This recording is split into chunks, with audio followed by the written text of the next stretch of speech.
Todos sean bienvenidos a este nuevo episodio de Podcast Developer.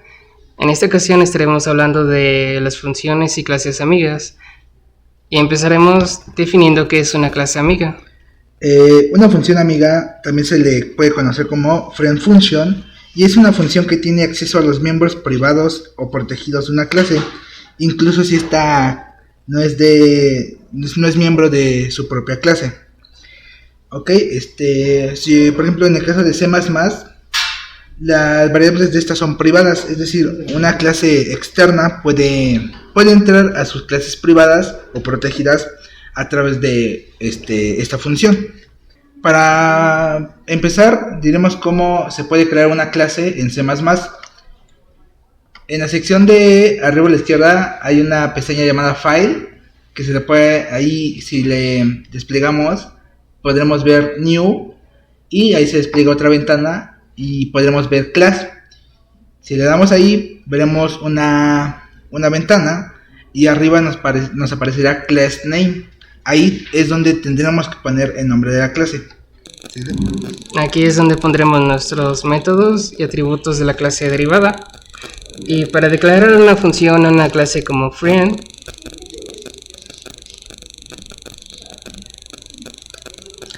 de otra clase, es necesario hacerlo en la declaración de la clase que debe autorizar el acceso. Esto es en la clase base. Esto se puede hacer de forma indiferente en la zona de los datos o en la de los datos privados. Un ejemplo de la declaración de la clase friend podría ser el que sigue. Class cualquiera, abrimos corchetes, friend class amiga, punto y coma. En private declaramos la variable int y es importante tener en cuenta que esta relación funciona solo en una dirección, es decir, que las funciones miembro de la clase amiga pueden acceder a las variables privadas de la clase base, pero no al revés. Okay. Como ya lo dijimos, una función amiga se declara en la sección de declaración de la clase, precedida por la palabra clave friend. Aquí es muy importante mencionar esto, ya que si queremos decir que va a ser una clase amiga, o sea que va a compartir atributos con otra clase, es muy importante poner esta palabra, que es friend, que pues en español significa amigos, bueno, amigo o amiga. Entonces ponemos la palabra friend, ponemos nuestro nombre del atributo y pues lo que queremos hacer, pero es muy importante poner la palabra friend, ya que nos va a decir que es una función amiga. Eso le permite acceder a los miembros privados y protegidos de la clase, aunque no sean parte de ella. Una función amiga puede ser una función miembro de otra clase o una función no miembro independiente. Por ejemplo, algunas características de las funciones amigas en C++. Tenemos algunas características. Una de ellas es acceso a miembros privados y protegidos, como ya lo hemos dicho. No necesariamente debe de ser de esa propia. Otra clase aparte puede entrar a sus miembros privados y protegidos. Otra cosa es que no es miembro de la clase. O sea, son dos clases totalmente diferentes y una de ellas va a acceder a los miembros de esta clase y no puede ser viceversa. Una puede entrar a los miembros, pero la otra no puede entrar a los miembros de la otra. Es en una sola dirección. Es como por ejemplo dos amigos, uno le cuenta los secretos a otro, pero no, tú a que le estás contando los secretos no te cuenta los suyos. Es algo parecido así. Se declara dentro de la clase. Esta función amiga se declara dentro de una clase para que se pueda compartir a otra. Y otra característica es que puede ser una función miembro o una función independiente. Una función amiga puede ser una función miembro de otra clase o una función independiente que no pertenezca a ninguna clase en particular. Al momento de codificar un programa es necesario hacer uso de bibliotecas. Por ejemplo, tenemos la biblioteca IOStream. Esta nos permite leer y mostrar datos. También tenemos la biblioteca CMAT, que incluye funciones matemáticas, y la biblioteca String para leer cadenas de datos. Para la cadena string pasa algo curioso. Al menos en C++, debemos ocupar otro operador que se llama fflush. Lo que pasa es que cuando queremos meter una cadena de datos, cuando normalmente se ocupa el sin, lo que pasa es que cuando queremos meter una cadena de datos, que sea con un espacio, por ejemplo un nombre que lleva pues el primer nombre, un espacio y a lo mejor un segundo nombre y un apellido, pero cuando metemos todo este nombre ocupamos espacios. Lo que pasa es que si ocupamos espacios, el programa no lo reconoce y allí hay un problema.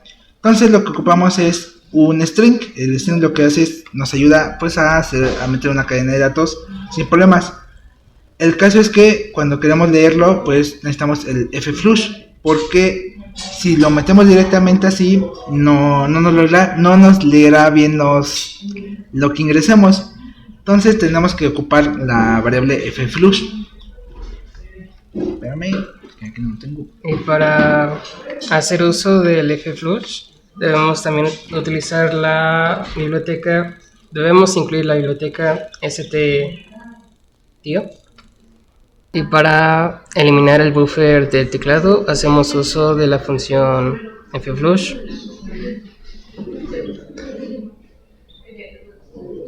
Junto con un getLine, abrimos paréntesis, sin, coma y el tipo de dato.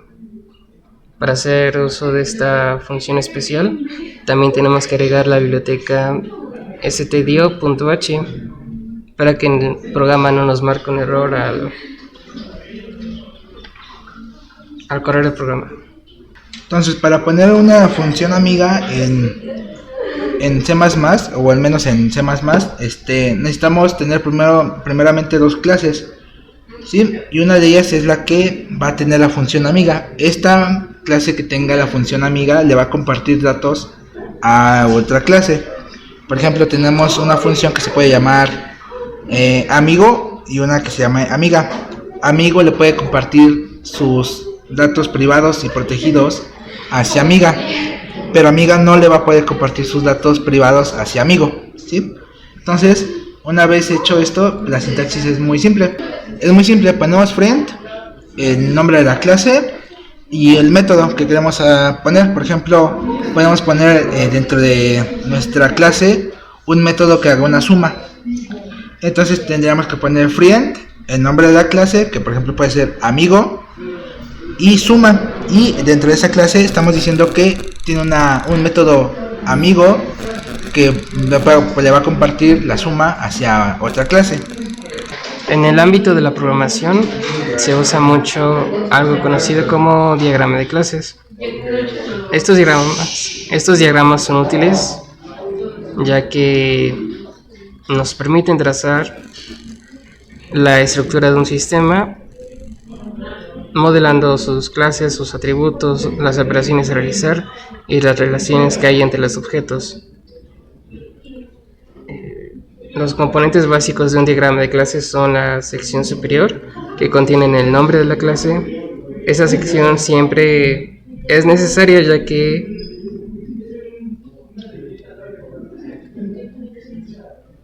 ya sea que estemos hablando del clasificador o de un objeto. La sección central contiene los atributos de la clase. Aquí describimos las cualidades de la clase. Y la sección inferior incluye las operaciones de la clase o los métodos.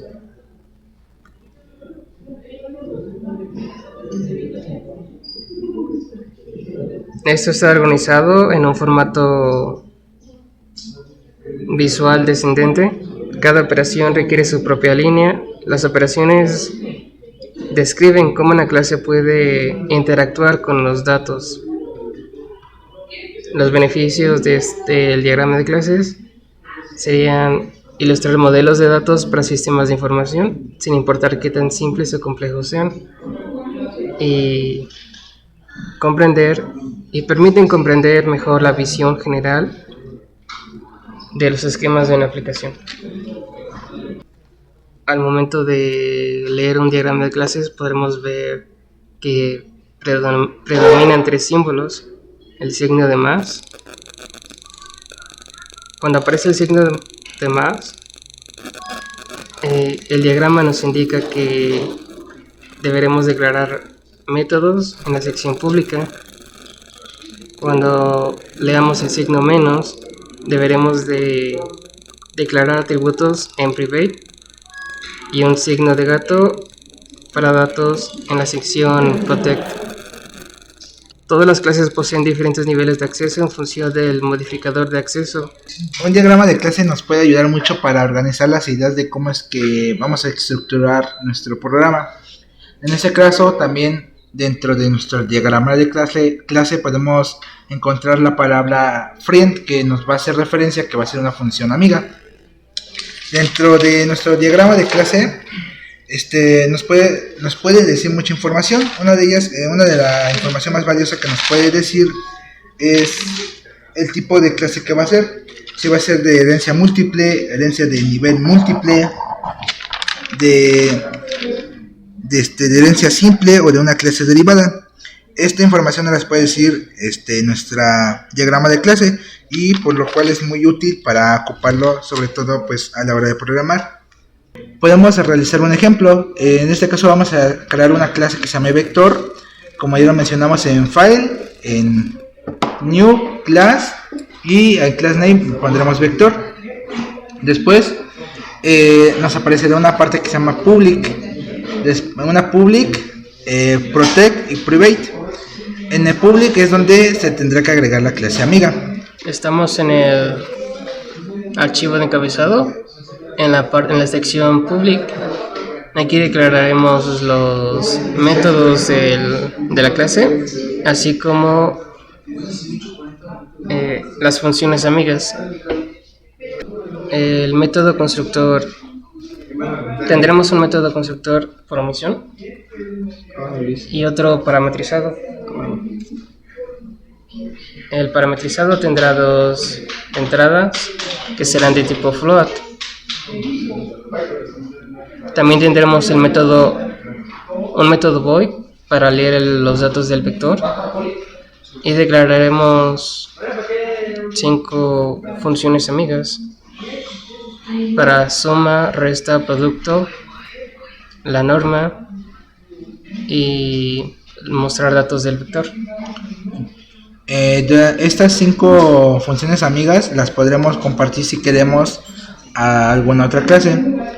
Estas 5 funciones amigas están dentro del public. En el protect no tendremos nada y nos iremos directamente al private. En el private tendremos que declarar 2 variables de tipo float. Sería una que sea x y otra que sea y. Se vería como float x, y, punto y coma. Esto está diciendo que en el private, o sea en la zona privada de esta clase, tendremos 2 variables. Esas variables, como dijimos, la función amiga lo que hace es que puede compartirlas hacia alguna otra clase. Entonces estas 2 variables se puede compartir alguna otra. Después para las bibliotecas que ocuparemos serán 4. Primero tendremos el if ndef vector h, vector -h. Después el define vector -h, include uStream y include cmat. Este cmat nos ayudará a hacer operaciones matemáticas, como por ejemplo con raíz o con exponentes, para que el programa registre este tipo de datos y les pueda hacer este tipo de operaciones. Después en el punto cpp del vector, hasta arriba tendremos nuestra biblioteca include vector.h, o sea nuestra biblioteca principal. Aquí declararemos nuestros métodos. Empezaremos con el vector en el método por omisión, donde estableceremos los valores de los atributos x y y en 0.0. También tendremos el método parametrizado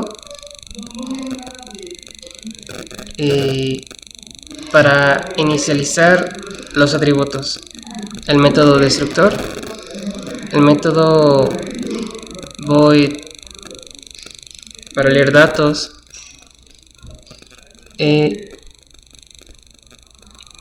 método suma, el método de resta, del producto punto y para mostrar datos, y la norma.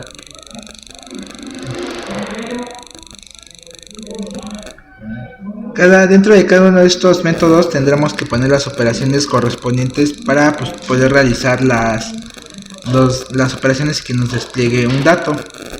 Ahora, pasando al main, en el main tendremos que poner otra vez nuevamente dos bibliotecas, una que sea include uStream y la otra que sea include vector.h. La primera de uStream ya no es necesaria, ya que en el vector.h, cuando incluimos la otra biblioteca, ya está ahí guardada dentro la uStream, pero pues la pondremos por cualquier seguridad o para que no nos marque error.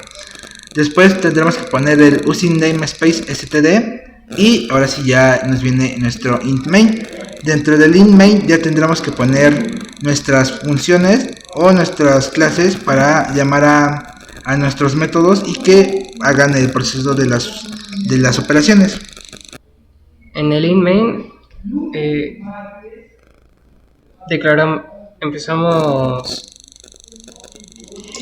En el int main hacemos un menú.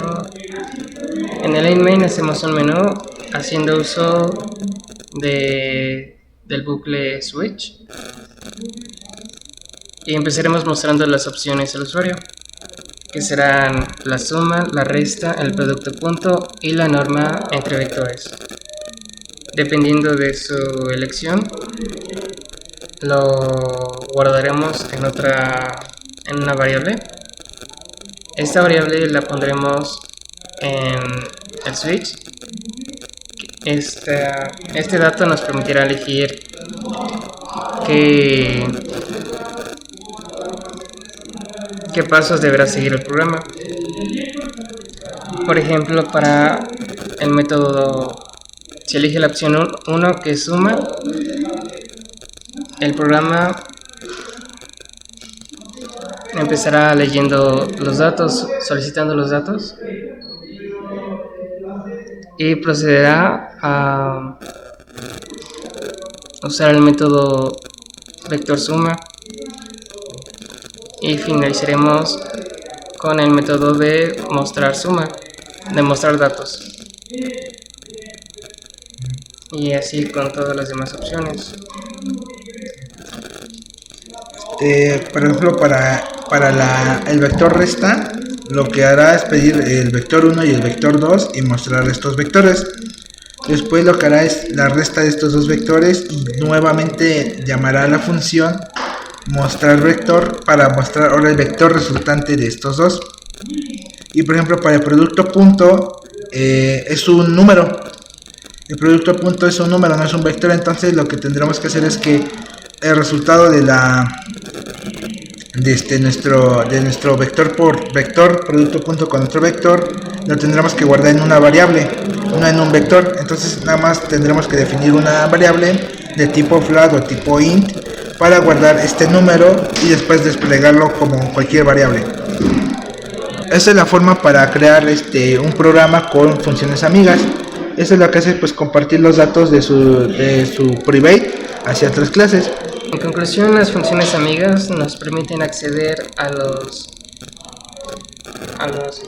atributos y métodos privados de otra clase.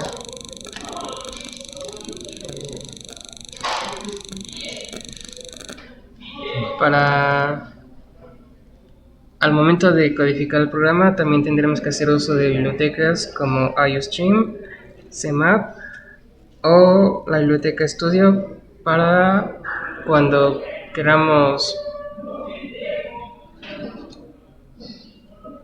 eliminar el buffer del teclado.